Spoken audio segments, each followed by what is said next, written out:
જય શ્રી કૃષ્ણ બાળકો, કેમ છો બધા? મજામાં તો છો ને? હું પણ મજામાં છું. આજે ફરી તમારા માટે લઈને આવી છું બિંબુ મદનિયાના પરાક્રમો નામની વાર્તાની શ્રેણી. આ વાર્તા લખી છે ડૉક્ટર આઈ.કે. વીજળીવાળાએ. તો ચાલો બાળકો, આજની વાર્તા સાંભળીએ. ગયા વખત સુધીમાં આપણે જોયું કે બિંબુ તેના મિત્રો સાથે પ્રવાસે જવા નીકળે છે. બિંબુ સૌથી આગળ ચાલતો ચાલતો જાય છે અને મધુર મજાના અવાજે ગીતો ગાતો જાય છે. એની પાછળ પાછળ ચાલતા એના ભાઈબંધો એ ગીત ઝીલતા જાય છે. તમને ખબર છે બિંબુ કયું ગીત ગાય છે? ભાઈબંધોની સાથે મારી ગાડી ચાલે છુક છુક છુક. ભાઈબંધોની સાથે મારી ગાડી ચાલે છુક છુક છુક. છુક છુક છુક ભાઈ છુક છુક છુક. થોડી પાતળી વચ્ચે થોડી જાડી ચાલે છુક છુક છુક. છુક છુક છુક ભાઈ છુક છુક છુક. હું છું એન્જિન એટલે સૌથી આગળ ચાલુ છુક છુક છુક. છુક છુક છુક ભાઈ છુક છુક છુક. છેલ્લે ચાલે વાંદર જેનું નામ છે લાલુ છુક છુક છુક. છુક છુક છુક ભાઈ છુક છુક છુક. પ્રવાસમાં સૌ જલસા કરજો, ખાજો પીજો પેટ ભરીને છુક છુક છુક ભાઈ છુક છુક છુક. શક્કરિયા બાફેલા ખાજો, ખાજો આલુ છુક છુક છુક. છુક છુક છુક ભાઈ છુક છુક છુક. નહાજો સર્વે, ખાજો સર્વે, રમજો સર્વે, જમજો સર્વે છુક છુક છુક ભાઈ છુક છુક છુક. કોઈ ના શરમાય ઠાલુ ઠાલુ છુક છુક છુક. છુક છુક છુક. છુક છુક છુક ભાઈ છુક છુક છુક. છુક છુક છુક ભાઈ છુક છુક છુક.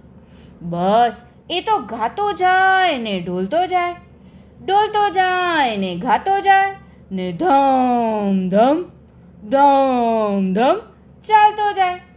પાછળ ચાલતા એના ભાઈબંધોને પણ એનું જોડકણું ગાવાની ખૂબ મજા આવતી હતી. એ તો બધા નાચતા અને કૂદતા તળાવે પહોંચ્યા. સૌ પહેલાં ત્યાં પડાવ નાખીને એ લોકોએ બધું જ જમવાનું નીચે મૂક્યું. કેળાની મોટી મોટી લૂમ એક વેલામાં ભરાવીને ઝાડની ડાળી પર લટકાવી દીધી ને પછી તો બધાએ રમવાનું નક્કી કર્યું. થોડી દોડાદોડી કર્યા પછી બધા અંતાક્ષરી રમ્યા. એમાં કોણ જીત્યું ખબર છે તમને? આ કાગડાના બચ્ચાઓની ટોળકીએ મોર અને કોયલને પણ હરાવી દીધા. બોલો બાળકો, એમનો રાગ જો કે કર્કશ હતો, પરંતુ એમને સૌથી વધારે ગીત આવડતા હતા, એટલે જ તો એ લોકો જીતી ગયા. એ પછી બધાય ભાઈબંધો આંધળો પાટો રમ્યા અને આંધળો પાટો રમતા રમતા દાવ આવ્યો બિંબુનો. બિંબુના આંખે પાટા બાંધી દેવામાં આવ્યા અને પછી તો બિંબુ જે ઝડપે દોડ્યો દોડ્યો કે સીધો જ તળાવની બાજુના ઊંડા ખાડામાં પફાંગ કરતો પડી ગયો. ખાડામાં ફક્ત સૂકા પાંદડા જ ભરેલા હતા, એટલે એને વાગ્યું તો નહીં. એ ખાડામાં કોઈ નહોતું, તોય આ બિંબુ તો એકલો આમથી તેમ દોડાદોડી કરવા લાગ્યો. થોડી વાર પછી એના ભાઈબંધોએ એને વડની વડવાઈઓની મદદથી ખાડામાંથી બહાર કાઢ્યો. પરંતુ હજી દાવ તો બિંબુ ઉપર જ હતો.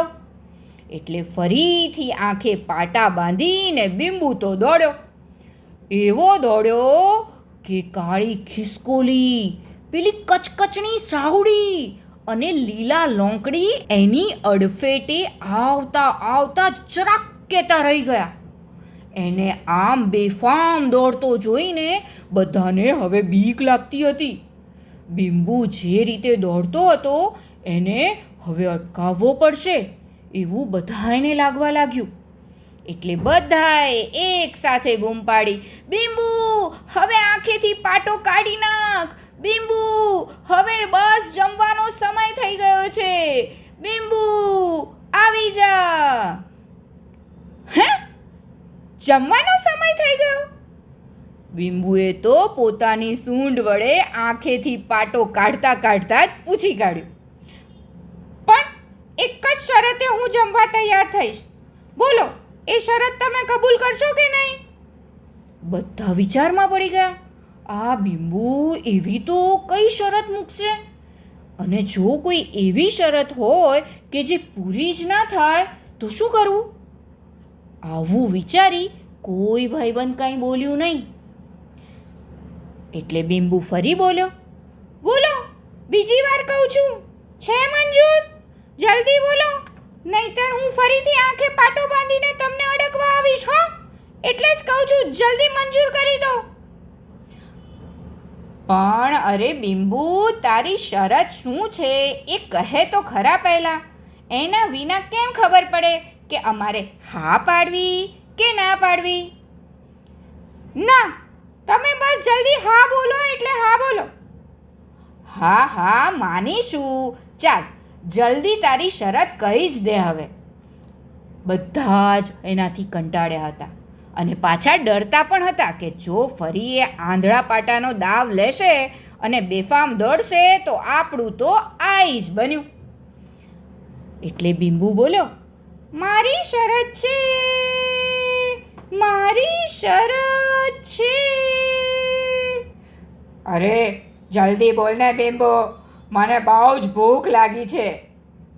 એ ભૂખલી ભેંસ, આખો દિવસ તને બસ ભૂખ જ લાગ્યા કરતી હોય છે.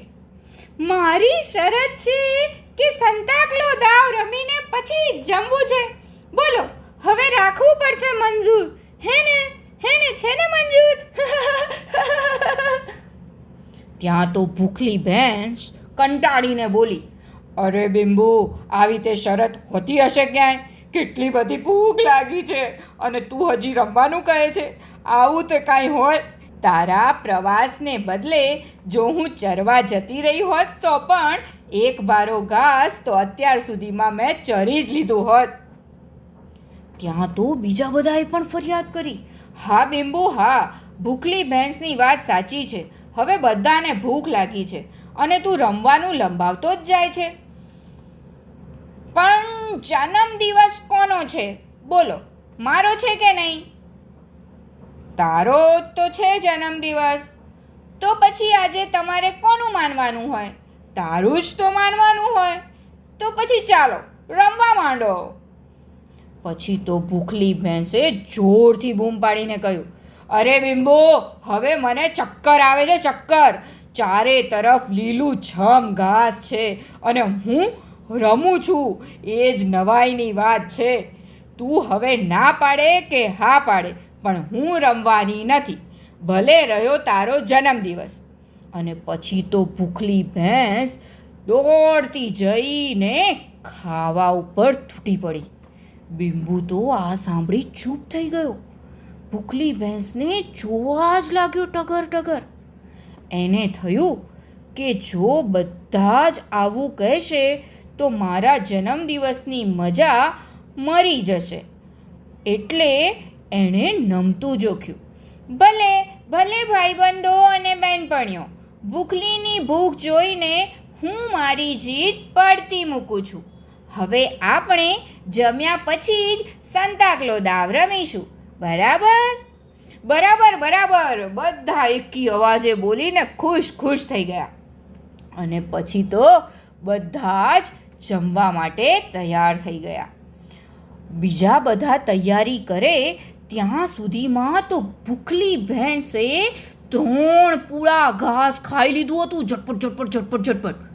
એને અક્રાંતિયાની માફક ખાતી અને ઘાસ પર ઝપટ બોલાવતી જોઈને વનનું વાંદરાના દીકરા વટકુને એટલું તો હસવું આવ્યું કે એના ગળામાં ખાતા ખાતા કેળું ફસાઈ ગયું. બોલો બાળકો, એ તો સારું થયું પેલા જગલા જીરાફનું કે એણે તરત જ વટકુને પગેથી પકડીને ઊંધો લટકાવી દીધો અને ધડ ધડ ધડ ધડ હલાવ્યો કે કેળું નીકળી ગયું. પણ વટકું હજી તો ખુશ થાય એ પહેલાં જગલા જીરાફે એનો પગ છોડી દીધો. વટકું કાંઈ સમજે એ પહેલાં તો એ ધડામ કરતો જમીન પર પટકાયો. એ તો સારું હતું કે આ વટકુ વાંદરો હતો એટલે એણે છેલ્લી ઘડીએ પોતાને સીધો કરી લીધો. નહીતર તો બાળકો એના હાડકાં ખોખરા થઈ જાય. તો પણ એ ખીજાયો નહીં, જગલા જીરાફ ઉપર ગુસ્સે થયો નહીં, પણ એને જગલા જીરાફનો આભાર માન્યો અને પછી પાછું બીજું કેળું ખાઈ લીધું. એ જ વખતે બીંબુ કરતો હસી પડ્યો. બીંબુને જોઈને વટકુને ફરીથી હસવું આવી ગયું અને ફરીથી આ શું? એના ગળામાં કેળું ફસાઈ ગયું. એ જોઈને જગલો જીરાફ ફરીથી દોડ્યો દુડ. પણ આ વખતે વટકું જગલા જીરાફના હાથમાં ના આવે એટલે એનાથી દૂર ભાગ્યો ને ભાગીને બીંબુની પાછળ સંતાઈ ગયો. બીંબુએ એની સૂંઢ વડે વટકુના મોંમાંથી કેળું દૂર કરીને ખેંચી લીધું. બધાએ ખુશ થઈને તાળીઓ પાડી, વાહ વાહ વાહ વાહ વાહ વાહ. અને વટકુએ પણ બીંબુનો આભાર માન્યો. ત્યાં બધાએ રાહતનો શ્વાસ લીધો. ત્યાં જ બીંબુનું ધ્યાન પડ્યું કે વટકુ ફરીથી પાછલા પગે કેળું લેવા જતો હતો. એટલે એણે દોડીને કેળાની લૂમ ઝાડની ડાળખી પરથી લઈને જગલા જીરાફની ડોક પર લટકાવી દીધી. જગલો જીરાફ એટલો ઊંચો હતો કે હવે જો વટકુએ કેળું ખાવું હોય તો જગલા પર ચડવું પડે અને એ તો શક્ય નહોતું. જગલો એને મોઢેથી પકડીને પડતો જ મૂકે. એટલે વટકુ ના છૂટકે હવે પપૈયું ખાવા માંડ્યો. બધાએ બરાબર ખાઈ લીધું. પછી બીંબુએ યાદ કરાવ્યું કે સંતાકલો દાવ રમવાનો બાકી છે, સંતાકલો દાવ રમવાનો બાકી છે. તમે બધાએ હા પાડી હતી, ચાલો હવે રમવા તૈયાર થઈ જાઓ. પણ ત્યાં તો પેલા સાત પૂળા ઘાસ દાબી ગયેલી ભૂખલી ભેંસ તો ઝોકા ખાવા લાગી.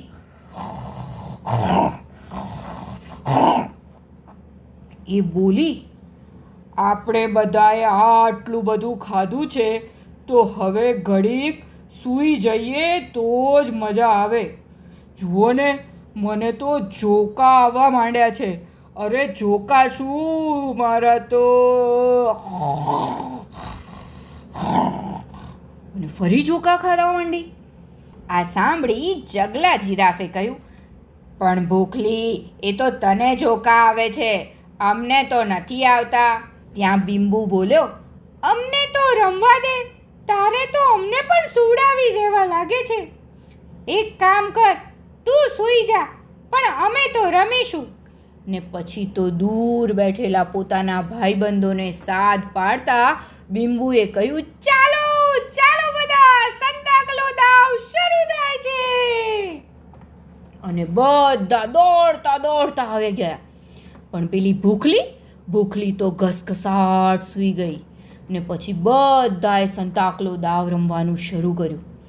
સૌથી પહેલો દાવ બીંબુએ આપવાનો હતો, કારણ કે છેલ્લે કોના ઉપર દાવ હતો યાદ છે ને તમને બાળકો? એટલે બીંબુએ 10 સુધી ગણવાનું શરૂ કર્યું. આંખ બંધ કરીને ગણ્યું. પછી એ પાછો ફરીને દોડવા ગયો. એ સાથે જ ધડામ કરતા એ અથડાયો ત્યાં જ સૂતેલી ભૂખલી ભેંસ સાથે. એ તો ભૂલી જ ગયો હતો કે આ ભૂખલી ઘાસના સાત પૂળા દાબીને ત્યાં જ સૂઈ ગઈ હતી. બીંબુ તો ભૂખલી પર પડ્યો અને ભૂખલી ઉઠી ગઈ. ભૂખલીનો થાપ્પો, ભૂખલીનો થાપ્પો. બધાય સાંભળી લો, ભૂખલી આઉટ થઈ ગઈ છે. હવે ભૂખલીનો દાવ છે. હવે ભૂખલીનો વારો છે. આમ કહેતા કહેતા બિંબુ તો કૂદકા મારતો બોલવા લાગ્યો. ત્યાં તો ભૂખલી કે પણ હું ક્યાં રમું છું? મારી પર દાવ કઈ રીતે આવે? એ હું કંઈ ના જાણું. મેં તારો થપ્પો કરી નાખ્યો એટલે તારે દાવ દેવાનો છે. બસ એટલું જ હું જાણું. ચાલ દાવ આપ. ભૂખલી ભેંસ તો બરાબરની મૂંઝાઈ ગઈ. એ બિચારી ખરેખર રમતી નહોતી. અને એ તો સાચા અર્થમાં કહું ને બાળકો, તો ઊંઘતી ઝડપાઈ હતી આ ભૂખલી. બિંબુએ કહ્યું અને બધાએ પણ એમાં સાથ પુરાવ્યો. એટલે હવે ભૂખલીએ દાવ દીધા વગર છૂટકો નહોતો. એણે 10 સુધી ગણ્યું. એટલી વારમાં બધા સંતાઈ ગયા. બિંબુ સંતાવા ગયો ત્યાં ભૂલી ગયો અને એ એક મોટા પથ્થર પાસે જ છુપાયો. બિંબુ સંતાવા માટે જગ્યા શોધવા લાગ્યો. ત્યાં જ એની નજરમાં એક મોટો પથ્થર આવ્યો અને એ એની પાસે જ છુપાઈ ગયો. બિંબુ સંતાયો તો ખરો, પરંતુ બરાબર એ એવા પથ્થરની પાછળ ઘૂસ્યો કે જ્યાંથી નીકળવું અત્યંત મુશ્કેલ હતું બાળકો. ઉપરાંત આ પથ્થર પણ ખૂબ જ ભારે હતો. બિંબુ થોડો વધારે પાછળ જવા ગયો કે એ તો આ પથ્થર વચ્ચે ફસાઈ ગયો અને પેલો પથ્થર જરા સરક્યો, સર કરતો. બિંબુએ આ જોઈ તરત જ પોતાના માથા અને સૂંઢ વડે પથ્થરને પાછળ ધક્કો મારવા જોર કર્યો. પરંતુ આ પથ્થર ખૂબ મોટો અને ભારે હતો. બિંબુ હવે એટલો ખરાબ રીતે ફસાઈ ગયો હતો કે જો એ સંતાયો હતો એ જગ્યાએથી બહાર નીકળવા જાય તો પેલો પથ્થર ધસી પડે. અને આ પથ્થર એ જ હતો કે જે તળાવના પાળાને ટકાવીને રાખી રહ્યો હતો. પથ્થર ખસે તો પાળો તૂટી જાય અને એ સાથે જ તળાવનું બધું જ પાણી બિંબુને તાણી જાય અને તળાવ પણ ખાલી થઈ જાય. હવે બૂમ પણ પાડી શકે એમ આ બિંબુ હતો નહીં, કારણ કે એની સૂંઢ અને માથાના ધક્કા વડે જ એ પથ્થર ટકી રહ્યો હતો. ના ખસી શકાય ના બોલી શકાય. બિંબુ બરાબર ફસાઈ ગયો. હવે બિંબુ ગભરાઈ ગયો. એને થયું, આવી જગ્યાએ કેમ સંતાયો હું? એના ધબકારા ધબધબ ધબધબ ધબધબ કરતા વધી ગયા. ધબધબ ધબધબ ધબધબ ધબધબ થવા લાગ્યા. એને પોતાની મા અને પિતાજી યાદ આવી ગયા. 2 વાર પોતાનું ઘર અને પોતે સૂતો હતો એ પથ્થર બધું જ યાદ આવી ગયું. એક વખત તો એને કેળાની લૂમ પણ યાદ આવી ગઈ. પરંતુ આ પથ્થરનું દબાણ જ એટલું બધું હતું કે હવે એનું સમગ્ર ધ્યાન ધક્કો મારવામાં જ હતું. આ બાજુ ભૂખલી ભેંસ, જગલો જીરાફ, વન્નુનો દીકરો વટકુ અને બીજા બધા પ્રાણીઓ સંતાકલો દાવ રમવામાં મશગુલ થઈ ગયા હતા. એ લોકો તો એ પણ ભૂલી ગયા હતા કે બિંબુ ક્યાંય દેખાતો નથી. એ ગયો તો ગયો ક્યાં? એ તો બધા ધરાઈને રમ્યા અને પછી ગમ્મત કરતા કરતા ઘર તરફ ચાલતા થઈ ગયા હતા. સૌ એ પણ ભૂલી ગયા હતા કે એ લોકો બિંબુના જન્મદિવસની મજા માણવા પ્રવાસ પર આવ્યા હતા.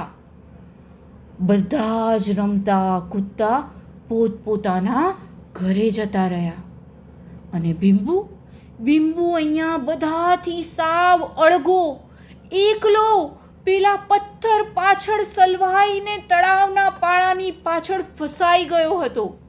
એ બૂમ પણ નહોતો પાડી શકતો. એને બીક લાગતી હતી કે કદાચ એ વધારે વખત એમ નહીં ટકી શકે તો શું થશે? અને હવે આગળ શું થાય છે એ આપણે આવતી વાર્તામાં જોઈશું.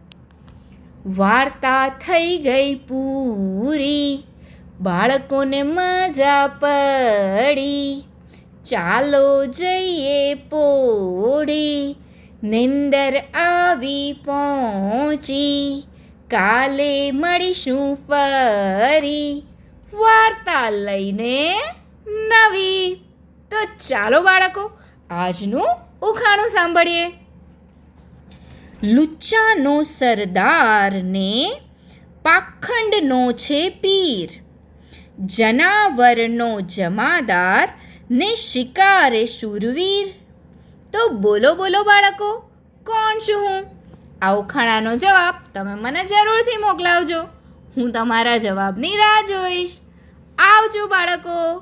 જય શ્રી કૃષ્ણ. નમો નમઃ.